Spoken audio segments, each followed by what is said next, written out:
welcome to my channel, The Love Tita Heart, the channel for the non-stop followers of Alden and Maine, who will serve as voice for those who cannot express their feelings for Aldab. Kamusta po kayo mga ka-non-stop? Good day po sa inyong lahat. Bago po tayo tumungo sa kaganapan kay Alden and Maine, please subscribe and hit the notification bell para ma-notify po kayo sa mga bagong video na i-upload ko. Salamat po! Happy Art mga ka-Aldab, papalapit na ang Kapaskuhan. Kaya naman kabi-kabila ang mga Christmas party. Kaya naman ang pangbansang Bay and multimedia star Alden Richards present sa Christmas party ng Concha's Garden Cafe bilang co-owner ng naturang restaurant. At present din siya sa Christmas party ng Cebuana Louvier bilang ambassador nito. Bawat event na kanyang pinupuntahan, talagang napapasigaw, napapahiyaw, tinatawag ang pangalan ni Alden at namumutawi sa kanilang mga bibig ang "Oh my God, ang gwapo ni Alden", sabay tili. Grabe ang happiness ng mga taong nakakakita sa kanya. Si Alden pa lang yan, paano na kung Aldab ang muling pagsamahin at makita rin muli sa isang proyekto? For sure, dadagundong na naman ang kapaligiran kung saan sila ay naroroon. Samantala, sa parade ng mga stars para sa Metro Manila Film Fest, ang saya ni Alden Richards with megastar Sharon Cuneta and Miles Ocampo na nakasakay sa kanilang float para sa movie na Family of Two. Panay ang kaway at sayaw habang pangalan ni Alden ang maririnig mong tinatawag.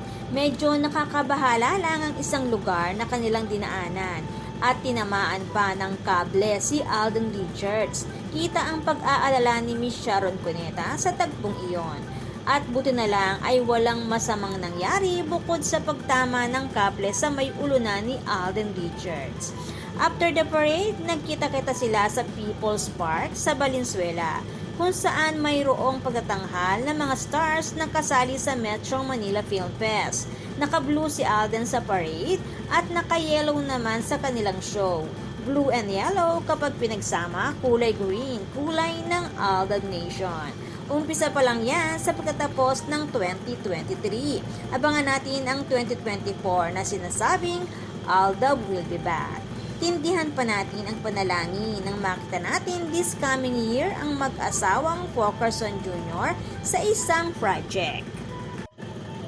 Sabi nga ni Alden Richards and Miss Sharon Cuneta na sikreto pa kung sino ang makakasama pa nila para sa susunod nilang project. Kung mamarapatin ika nga, nawa ay si Mrs. Nico Menday Walkerson ang susunod nilang makasama.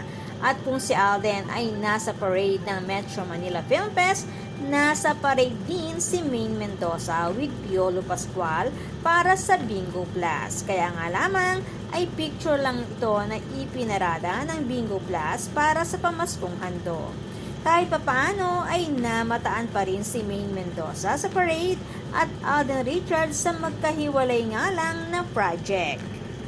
At sa natitira pang endorsement ni Maine, eto at may pag-post din ang Smart. At may pag-post din ang social media account ni Maine Mendoza. At kung may pag-post si Maine, meron din si Alden Richards para sa Stardust Lounge, Sultry Sirens Ladies Night at Stardust, ang pang-socialite na bar ng Walkerson Jr. family.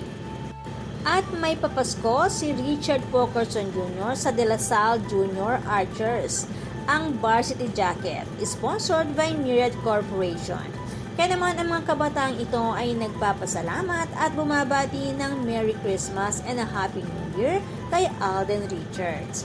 At bilang member ng Mobile Fund at kasama sa Metro Manila Film Fest, nagbigay din ng mensahe si Alden sa inauguration nito.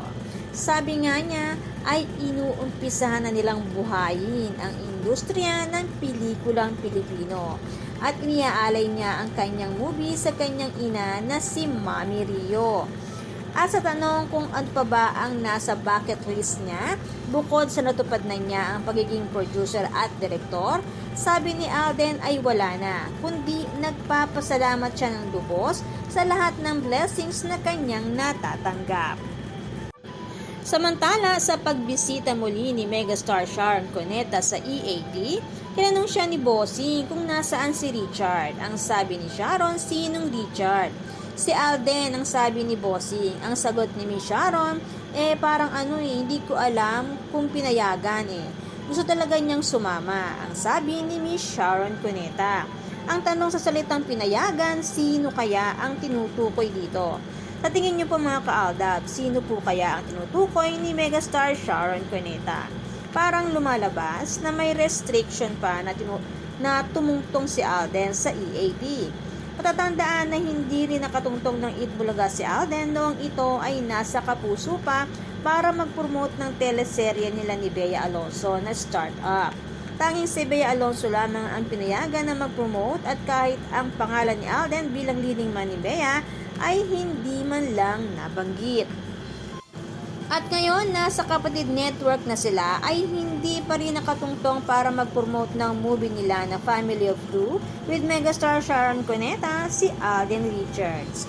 Matatandaan rin na year 2022 hanggang early part ng 2023 ay kasagsagan ng sarswela na inamin ni Alden na sa taong ito ay medyo nakaranas siya ng stress or mentally drained. Pero ngayon, pag-amin niya ay okay na siya. Ang importante pa rin naman ay masaya ang Pokerson Jr. family sa kanilang private life. Kaya naman, hintayin na lang natin ang magiging update sa kanilang US vacation. Kaya naman, good vibes lang po tayo non-stop. Salamat po sa lahat na nag-comments at sa lahat po ng buong pusong nagmamahal at sumusuporta kay Alden and Maine. Salamat po sa lahat ng subscribers. Shout out po sa inyong lahat. Thanks and God bless everyone! Salamat po sa lahat na comment. Shout out po sa inyong lahat. Sorry po, hindi ko na po kayo iisa-isahin. Sobrang dami po ninyo. Patunay lamang po ito na talagang lumalakas lalo at sumisigla ang buong fandom sa ganitong pagkakataon. Salamat po sa inyong lahat. Aldab lang ang malakas. Hangad ko po ang magandang kalusugan para po sa inyong lahat. Salamat po Aldab Nation and true-blooded Aldab Nation. Thanks, stay safe, and God bless everyone!